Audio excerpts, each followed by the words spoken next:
My name is Tyler Hanf, and I'm 13 years old.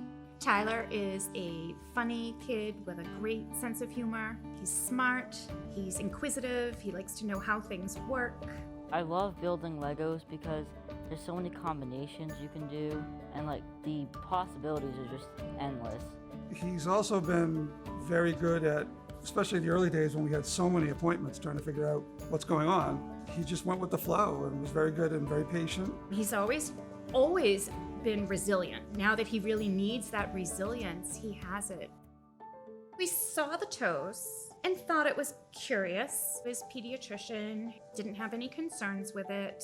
The first time anything was concerning was when he was maybe about 5 weeks old. He grew 3 lumps on his head.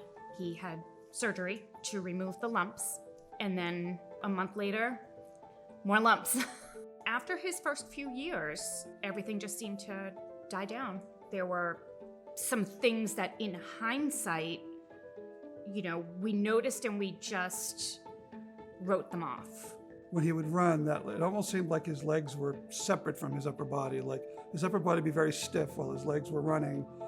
I think most of us just kind of thought he's kind of lanky and gangly, and it'll just grow into his body and stuff. A few days before Tyler turned 12, he got his vaccinations because we didn't know any better. Then a few weeks later, he played a pretty aggressive game of cornhole. It was just a few days later that he developed pain in his back.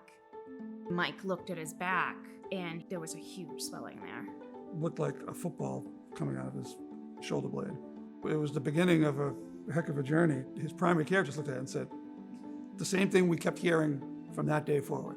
I have no idea.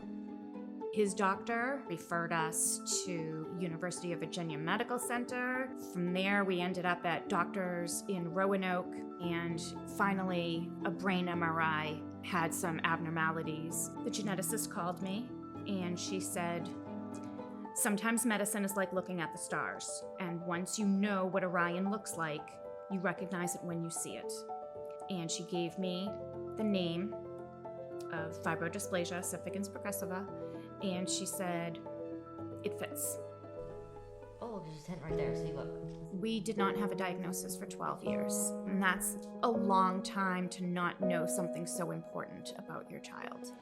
My goal is to make sure every doctor just knows the importance of the bent toes. It's something so small that means so much and could save other families from the unknown. Every doctor I've gone to, we bring them an FOP card and let them know about it.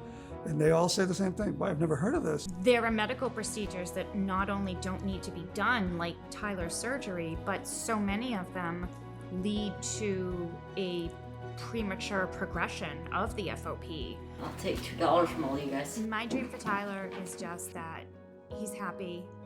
I'd like him to find a profession that he enjoys. Whatever happiness is for him is what I want.